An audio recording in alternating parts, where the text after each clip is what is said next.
ظاہری بات ہے اگر شادی میں آسانی نہیں ہوگی، جلدی نہیں کریں گے، تو جس طرح آج ہمارا معاشرہ بے حیائی کی طرف دن بہ دن بہت تیزی سے بڑھتا جا رہا ہے اور مزید آگے خطرات ہی نظر آ رہے ہیں۔ نہیں، اس پر ارشاد فرمائیں جو بڑی عمر کے حضرات جو رنڈوا ہو جاتے ہیں یا طلاق دے دیتے ہیں یا بیوہ ہو جاتی ہے یا مطلقہ ہو جاتی ہے، جی جی، اس کی اگلی شادی میں تاخیر کرنا کیسا ہے؟ آپ نے جیسے فرمایا کہ ایک مرد کو، ایک عورت کو زندگی کے ہر حصے میں شادی کے ساتھ رہنا چاہیے۔ جب شادی کے ساتھ رہیں گے تو یہ بے حیائی اور یہ خرافات یہ معاشرے میں کم ہوں۔ جب حلال ملے گا تو حرام کی ضرورت نہیں۔ بالکل ایسے ہی ہے۔ چوتھی بات یہ ہے کہ شادیاں ایک نہیں، دو دو اور تین تین، چار چار کرنا، جو رسول اللہ صلی اللہ علیہ وسلم کے مبارک ترین زمانے میں ہر گھر میں تھا، وہ کیوں اور کتنا ضروری، اس پر کچھ ارشاد فرمائیں۔ وہ تو قرآن کریم نے فرمایا کہ اگر تم انصاف کر سکتے ہو پھر دو دو سے کرو، تین تین سے کرو، چار چار سے کرو، اور آپ صلی اللہ علیہ وسلم نے اپنی زندگی میں 11 شادیاں فرمائی ہیں، تو اپنی امت کے لیے 4 شادیاں رکھی ہیں۔ ایک وقت میں ایک مرد 4 شادیاں کر سکتا ہے، اور آج کی یہ ضرورت ہے۔ حساب بھی آج کا یہ بتاتا ہے لڑکوں کی بنسبت مردوں کی بنسبت عورتوں کی تعداد زیادہ ہے، بہت زیادہ ہے۔ جی جی جی، اگر ان عورتوں کو ایک ایک مرد شادی کرے گا تو کس طرح وہ عورتیں کروڑ عورتیں بچ جائیں گی، وہ کدھر جائیں گی؟ وہ کدھر جائیں گی؟ بے شک۔ جب وہ نکاح میں نہیں کسی کے آئیں گی، اصل میں جذبات ان کے بھی اندر ہیں، تو پھر دوسرا راستہ اپنایا جائے گا۔ جب بے حیائی جس معاشرے میں آتی ہے وہاں اللہ تعالیٰ کا قہر بھی نازل ہوتا ہے، بے شک، مہنگائی کے ساتھ اور لڑائی جھگڑے کے ساتھ، اور بہت سے جب اللہ تعالیٰ کی ناراضگی ہوتی ہے نا تو پھر معاشرے میں سکون نہیں ہوتا۔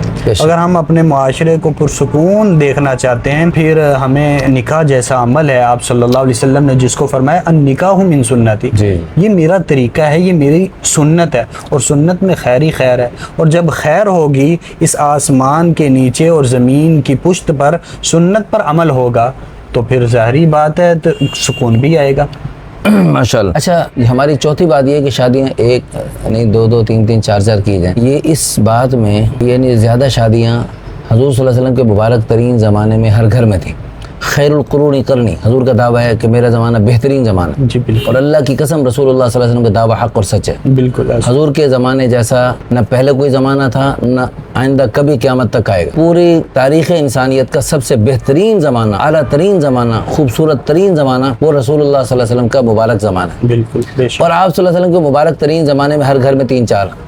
اچھا، آپ کے مبارک زمانے میں ہر گھر میں 3-4 تھیں۔ میرا یہ دعویٰ ہے کہ رسول اللہ صلی اللہ علیہ وسلم کے زمانے میں جتنا زیادہ شادیوں کی ضرورت تھی اس سے کئی گنا زیادہ اب ضرورت ہے۔ جی بالکل، چاہت والے ہر کام کی اہمیت اور عظمت اور افادیت دن بہ دن بڑھتی چلی جائے گی قیامت تک، جی بالکل، دن بہ دن بڑھتی چلی جائے گی۔ اچھا، بعض وجوہ سے حضور کے مبارک آپ یہ پہلی دفعہ میں بولنے لگا ہوں اس موضوع کو آپ کے سامنے۔ آپ ماشاءاللہ عالم بھی ہیں، حافظ بھی ہیں، مفتی بھی ہیں، آپ تائید فرمائیں گے ماشاءاللہ، بڑے بڑے حضرات سے آپ نے استفادہ فرمایا قرآن حدیث کی روشنی میں، اور پوری دنیا کے علماء کرام سے بھی میں درخواست کروں گا، اور اہل علم حضرات علماء کرام کے علاوہ بھی ماشاءاللہ جو دین کا سمجھ بوجھ رکھتے ہیں وہ بھی اپنے کمنٹس میں بتائیں گے ہمیں کہ یہ جو بات میں نے کی، یہ دعویٰ میں نے کیا، ٹھیک کیا کہ حضور کے زمانے سے بڑھ کر آج زیادہ شادیوں کی ضرورت ہے بعض وجوہ سے۔ ایک تو اس وجہ سے کہ حضور صلی اللہ علیہ وسلم کے زمانے میں تقوی بہت زیادہ تھا، اس تقوی کی وجہ سے ایک سے زائد عورت والی جو خواہش اللہ نے ہر مرد میں رکھی ہے، اس خواہش کو اگر کسی وجہ سے پورا نہ ہوتا، یعنی ایک شادی کے بعد مزید کی جو طلب ہے وہ اس کو دبا دبا کے وہ صبر کر کے دنیا سے جانا ان کے لیے آسان تھا بنسبت آج کے۔ جی جی، آج جو ہے یعنی تقوی میں ان سے کئی گنا کمی ہے، تقوی میں کمی ہے تو مردوں سے وہ صبر نہیں ہو سکے گا۔ اس لیے ان کے لیے اللہ تعالیٰ نے جو حلال راستہ بنایا اس کو عام کرنا زیادہ ضروری آج کل کے زمانے میں، اور قیامت تک اور زیادہ ہر دن زیادہ ضروری ہوتا چلا جائے گا، تقوی میں اور کمی آتی جائے گی۔ دوسری وجہ یہ ہے کہ حضور صلی اللہ علیہ وسلم نے جو قیامت کی نشانیاں بتلائیں ان میں اکثر نشانیاں پوری ہو چکی ہیں۔ جی، ان میں سے ایک نشانی یہ بھی تھی کہ عورتیں زیادہ ہوں گی، تو جب عورتیں زیادہ ہوں گی قیامت کے قریب بے شمار عورتیں، حتیٰ کہ 50 عورتیں ایک مرد، تو ان زیادہ عورتوں کے لیے اللہ نے جو یہ راستہ بنایا یہ اور زیادہ ضروری ہو گیا۔ حضور کے زمانے میں اتنی زیادہ کثرت کے نہیں تھی جتنے اب ہے، اتنی کثرت اب اتنی زیادہ ہے، تو لہٰذا اب اس زیادہ شادیوں کی ضرورت زیادہ ہے۔ یہ مفتی طارق مسعود کو اچانک کیا ہو گیا؟ یہ مولانا عادل محمود اچانک کیوں اس موضوع پر بول رہے ہیں اپنے اور اتنے اہم موضوعات چھوڑ کر؟ بھائی پوری دنیا کی عورتوں کا ہمیں درد دل سامنے آتا ہے، اور اللہ کی قسم سارے جہاں کا درد ہمارے جگر میں ہے۔ یہ ہمیں وہ درد ہے یعنی خواتین بعض جو ہے نا جن کی شادیاں ہو چکی ہیں اور وہ اپنے خوش ہیں ماشاءاللہ میری شادی ہو چکی ہے بس ساری دنیا بھاڑ میں جائے.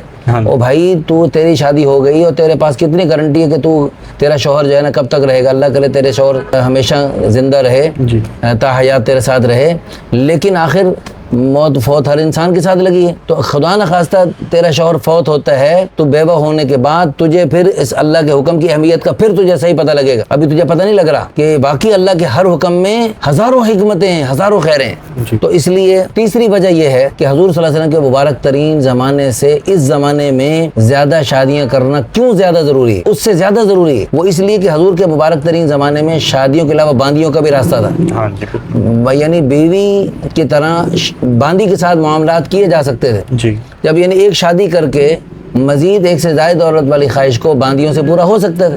حضرت علی رضی اللہ عنہ کی 4 بیویاں تھیں, 19 باندیاں تھیں, تو ایک بیوی کر کے وہ 24 باندیاں بنا سکتے تھے, لیکن 4 بیویاں کی تمام صحابہ کرام کی بیویاں بھی تھیں اور باندیاں بھی تھیں. اور الا علی ازواجہم او ما ملکت ایمانہم, اللہ قرآن میں کہہ رہے ہیں کہ یعنی ایمان والے جو جنت الفردوس کے وارث ہیں, یرثون الفردوس ہم فیہا خالدون, جہاں ہمیشہ ہمیشہ جنت میں رہیں گے, ان کے لیے کیا ہے وہ اپنی شرمگاہوں کی حفاظت کرتے ہیں. الا علی ازواجہم او ما ملکت ایمانہم, ہاں بیویوں اور باندیوں کے پاس جا سکتے. بیویوں کی اللہ نے تعداد بتلا دی 4 تک, باندیوں کو کی تعداد نہیں بتلائی. 20 باندیاں, سینکڑوں باندیاں, ہزاروں باندیاں. حضرت داؤد علیہ السلام کی 100 کے قریب بیویاں تھیں, اور حضرت ہارون رشید بادشاہ تھا, اس کی 4 بیویاں تھیں, 1000 باندیاں تھیں, 1000 باندیاں تھیں. اور وہ کہیں ضیافت میں گئے تو اچھی باندی کوئی لگ گئی میزبان کے ہاں, تو انہوں نے کہا یار یہ باندی مجھے فروخت کرو. اس نے کہا یہ میں نے قسم اٹھائی, میں نے نہیں فروخت کرنی. انہوں نے کہا قسم کا کفارہ دو, یہ فروخت کر دو. یعنی 4 بیویاں بھی ہیں, 1000 باندیاں بھی ہیں, اور ایک سے بڑھ کر ایک. لیکن مزید اللہ پاک نے ایک سے یعنی باندیوں کی کوئی تعداد نہیں بتلائی. تو اب باندیوں کا زمانہ ہو گیا ختم, اب بیویوں کا راستہ ہے. تو کم از کم بیویوں کا راستہ یعنی کہ جو عورتیں ہیں جو اللہ نے کروڑوں عورتیں مردوں سے زائد بنائی ہیں, ان کو حلال راستے سے یعنی کسی نہ کسی مرد کے یعنی اس کے ساتھ اس کا جوڑ اللہ پاک نے جو بنایا وہ بنانا چاہیے.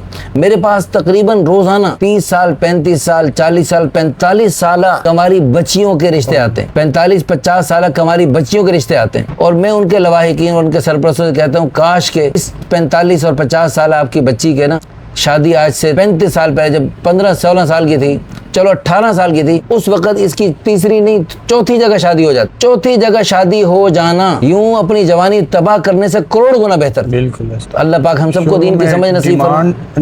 ڈیمانڈ رہتی ہے. جیسے ابھی تھوڑی دیر پہلے افطاری کے وقت میں ہم نے درد دل سے دعا کی کہ اللہ پاک اس چھوٹی سنت کو, اس مردہ سنت کو, جس کو لوگ معیوب سمجھتے ہیں, جس کو لوگ عیب کی نظر سے دیکھتے ہیں, لا حول ولا قوت الا باللہ, اللہ کے پیارے حبیب صلی اللہ علیہ وسلم کی سنت ہے. ارے کافر تو کافر, غیر مسلم تو غیر, وہ جانتے نہیں مانتے نہیں, اللہ رسول کو نہیں جانتے, جنت دوزخ کو نہیں مانتے. جو ایک مسلمان ہے جو اللہ رسول کو مانتا ہے, اللہ رسول کے محبت کے دعوے کرتا ہے, جنت کو مانتا ہے, دوزخ سے بچنا چاہتا ہے, وہ بھی اللہ کے پیارے حبیب صلی اللہ علیہ وسلم کی, خلفائے راشدین کی, تمام صحابہ کی سنت کا زبان سے اعتراض کرتا ہے, عمل سے اعتراض کر رہا ہے, عمل سے اس کو رد کر رہا ہے. اللہ ہم سب کو دین کی سمجھ نصیب فرمائے. آمین ثم آمین. اس ویڈیو کو شیئر کر دیں اور ہمارے چینل کو سبسکرائب کر دیں. اللہ پاک آپ کو بہت جزائے خیر عطا فرمائے.